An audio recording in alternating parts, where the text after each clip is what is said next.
There's enough in my past to be ashamed of. Some decisions I wish I hadn't made. Some stuff I wish I could go back and fix. Some things I wish I could unsay. Some words I wish I could put back in my mouth. Some actions I wish I had never taken, but they're in my past. And I'm not going to let you hold up my past as a mirror when God wants me to use it as a window. When you're in that darkness, you want to sit there and wait for the light to come. But you can't wait. The only way out is to step forward, to face your fears, to become your own light. There's going to be a lot of times y'all about to fail. We are all a work in progress. But in that moment, I want you to remember the power of you. What you have and who you are is enough. Live like a warrior. And warriors are always in fight mode. Because this thing called life, it's challenging. You got to fight for peace of mind. You got to fight to stay away from toxic, negative, energy-draining people. You got to fight to put all your efforts and energy into things that's productive and purposeful. You can train yourself. You can condition yourself that this is my moment. This is my time. This is my Super Bowl. There will be no commercial breaks. This is my stuff. So it's really about you being in the state where you execute. Knowledge is not power, it's total BS. Knowledge is potential power.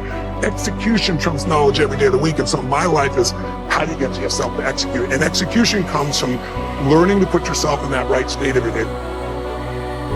You want to become a diamond.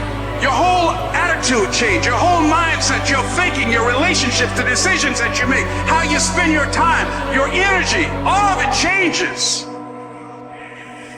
You're going to determine the outcome of your life. You're going to determine whether or not your life is exciting or whether or not it's boring. You determine that. And those people who know that, they move with a sense of urgency. They move with purpose and direction. They work it, they manage their time effectively.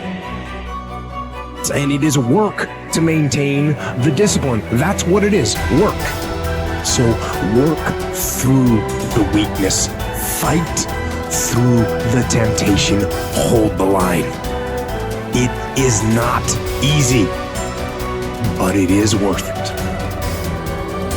Yes, because discipline equals freedom.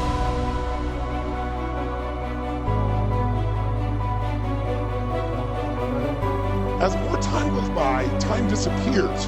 Because when you're really fulfilled, when you're doing things that are really shifting you, have you ever discovered, like, what's a long time? A long time is any time you're not enjoying yourself, right? A minute can feel like eternity if you're going through something horrible. But if you have a great time, hours go by, day can go by so quick. So time is really emotional.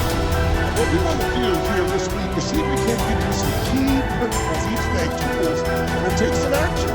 So we get that momentum going. So you really do set yourself up without any hyperbole, without any BS, without positive things. Truly set yourself up to make 2021 your best year. Because making 21 your best year, you got to make you move to the next level. Who's with me on this? Say I. Say I. So in order to do that, we kind of identify it. So yesterday, we started with just understanding that we really got to take control of our own minds. That yes, some of what you experienced in the past world is kind of over. Something new is available. But you can't move on and build something new and create until you kind of let go of some of what you've been hanging on to, your expectations. And even if it's unjust, even if it's unfair, eventually we got to let go or we're the prisoner. So we walked through those 5 stages, if you recall, that people go through. That shock, that anger, or that sense of fear or loss, that trying to negotiate, so to speak, to make things happen. Eventually, a lot of sadness, eventually some acceptance of what has been. But as we said, we want to create now. That's what this is all about. And creating a way to not just get back to where you were, but get to a place that's even better. As I said always, the greatest story of humanity is always the comeback, isn't it? You want to root for that person. It's the Rocky story, right? It's the people that get knocked down. We all get knocked down. We all get taken to our knees. COVID has done that, or at least our reactions to COVID have done that. So it's not where you go, it's what do you do when that happens. Can anybody do well when life is going your way? Can you do well? Can you find a way to do well when it's going against you? So yesterday we talked just a little bit about problems or gifts. It doesn't always look like it. If you recall, we chatted about there are times in your life when you've had some horrible things happen. If you look back 3, 4, 5 years later, you go, don't want to have to go through it again? Or anybody else I cared to? And I see why it happened. It made me stronger, it made me care more, it made something shift in me. Or it gave me lessons that allowed me to succeed today. And then we talked just a little bit to give you a sense about what are the things that are really controlling us, those invisible forces we're talking about, those emotions. We have an emotional home. And literally, we find a way to get back to it. If our home is not so nice, we get back to it. If our home is beautiful, we get back to it mentally and emotionally. So today, we want to show you what controls that emotional home. And it's this term called identity. Identity. And it's a similar theme. Yesterday, I saw many of you going back online. Thank you for doing it, sharing your old story, your new story, what you're going to do in 2021, because you need that clarity. Without a vision, people perish. It says in a very good book. And the bottom line is we need that vision. We're stressed out. So many people have no vision for where we're going. If your vision is just get back to work, that's not much of a vision. You got to say, how do we make it even better? But to do that, it's going to require a different you than the one that might be overwhelmed or stressed. And that's why we walked you a little bit through the warrior and the lover and the magician and the king or queen or the sovereign. How many of you got a lot out of yesterday and it's still with you today? You're going to build on it here. Say, I. Awesome. So today, when we talk about identity, what are we really talking about? Please jot this down as a phrase.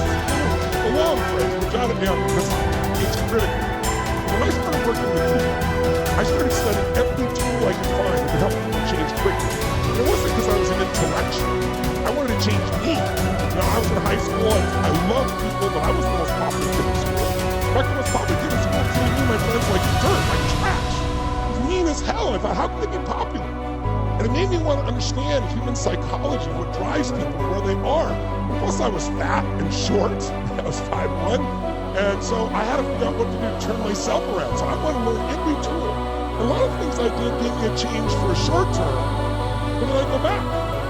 Who's experienced this? Either like with your weight, or your finances start to make money and drops back, or a relationship, right? And it's like, it would piss me off. I'd be mad at myself.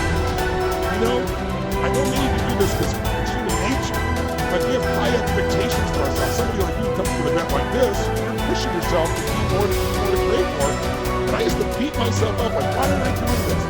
There's a problem beating yourself up. What do you know what it is? When you beat yourself up, one of the critical elements of taking action, for solving things, for having a great psychology is energy. And when you beat yourself up, and you say, I should have done this, why didn't I do this? What's wrong with me? Does your energy increase or decrease, guys? Show me, which one? You know damn well it decreases. So what it actually does, it becomes a trap. The more you beat yourself up, the worse you get. And then you beat yourself up more, and now you're in this vicious cycle. 3 major parts of personal development. Number 1 is physical part. Part of success is physical. Some people don't do well because they don't feel well. One of the first things to go to work on with intensive effort, and that's your own good health. Because a lot of things come from that. The future possibilities could be greatly diminished by being lazy in producing maximum health. You'll take care of that as a support system. You can't believe what else is possible. You can't believe what the mind can think of. You can't believe your imagination and your faith and your ability to say, hey, I'll go to work with this muscle to do the deal. Why? I'm healthy, vigorous, vital. I'm not out of breath. But sometimes, when all these ideas and stuff come, you're a little bit too weak to even attempt. You say, oh, I'm not sure I can do that. The doubts sometimes are more physical than they are mental. You haven't got the vitality to believe it's possible. But if you've got the vitality and the strength and you've got the health to do it, I'm telling you, ideas seem to love to be invested in healthy people that have got the ability and the ambition to do it, got the health to do it, and the strength to do it. So why not start with the health and see if your own vitality would inspire you to more imagination? Because now when you imagine, you can pull it off. But if you can't pull it off, why imagine? The imagination says, why go to work and spin all of these goals and stuff when the body isn't ready for it? So start with physical. It's very important.